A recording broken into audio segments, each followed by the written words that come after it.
Movie Slam Dunk. 行ってくる。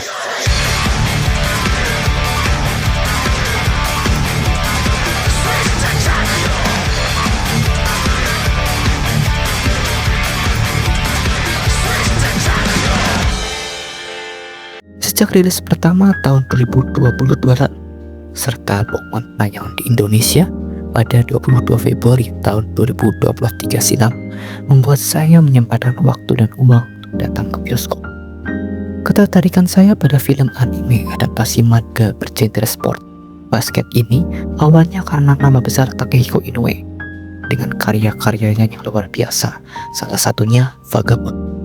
Atas dasar itulah saya datang menonton, bermodal menamatkan 276 chapter manganya yang menghabiskan waktu sekitar seminggu, tentu agar tidak dikira karib dan FOMO.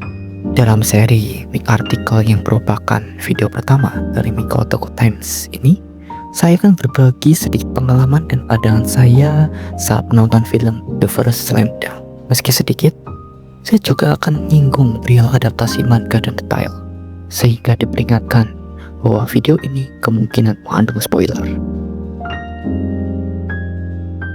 Slam Dunk tampil dengan pembawaan gaya animasi 3D. Hal tersebut sudah terlihat sejak trailer film mereka pada tahun 2022 lalu. Saya sempat dibuat sedikit kecewa karena hal ini. Maklum saja, dalam dunia anime 3D selalu menimbulkan rasa skeptis. Namun, saya masih berharap ada hal baik terjadi. Semua terjawab ketika film diputar. Gaya animasi 3D memang menghilangkan unsur emosi komikal khas dua dimensi adaptasi manga, namun itu tidak menjadi masalah. Sorotan saya tertuju pada beberapa momen epik yang tergambar dan pergerakan pemain, sehingga kita sebagai penonton seakan melihat pertandingan basket asli. The First Slam Dunk mengadaptasi arc pertandingan akhir melawan Sano. Itu merupakan klimaks sekaligus arc terakhir dalam cerita manganya. Sebagai membaca manga, jelas kita atau saya tahu betapa epiknya arc ini, terutama saat mendekati akhir. Saat itu, Sogo berhasil unggul, dapat kembali tertinggal sebelum akhirnya serangan balik cepat membuat mereka menumpahkan raja tak terkalahkan, Sanoh. Penggambaran arc ini dalam versi movie-nya memang tidak seepik manga, bahkan lebih seperti cerita sampingan, sebab fokus utama adalah latar belakang seluruh tokoh yang menjadi sentral cerita. Namun, mendekati akhir, meski tidak semaksimal yang diperlihatkan versi manga, scene-scene epic ini mulai akhirnya muncul. Mulai dari pergerakan one-on-one Rukawa versus Saokita, serangan baliknya menciptakan skor kemenangan Sohoku, dan mungkin favorit semua orang adalah Tos Sakuragi dan juga Rukawa. Ya, meski mereka tidak mengadaptasi keseluruhan arc seperti yang saya bilang bahwa bahkan arc ini bisa dikatakan hanya sebagai sampingan karena fokus utama adalah menceritakan latar belakang suatu tokoh. Beberapa momen ikonik sempat terlewat. Salah satunya adalah scene Uzumi ketika mengupas bebek di atas Akagi saat hampir menyerah. Meski sebagian besar reviewer mengatakan ini tidak penting sih. Film ini memang memfokuskan pada karakter Ryota Miyagi.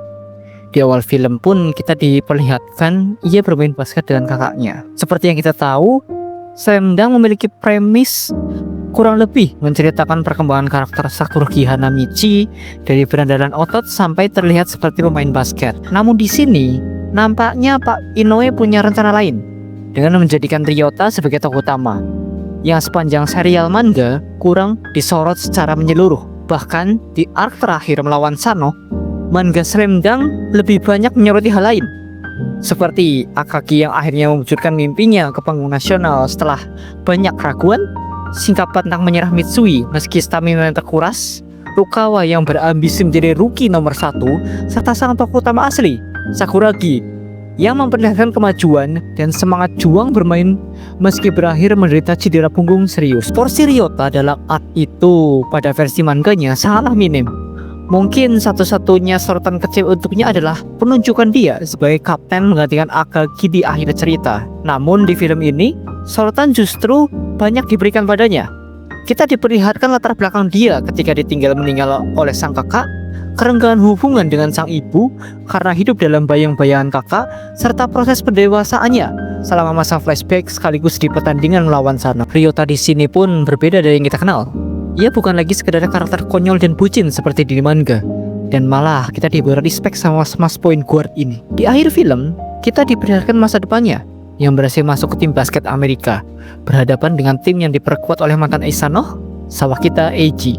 Oke, terima kasih sudah menonton videonya sampai habis. Jika video lain dari channel ini tiba-tiba muncul di beranda YouTube kalian, jangan ragu untuk mengklik dan menontonnya kembali.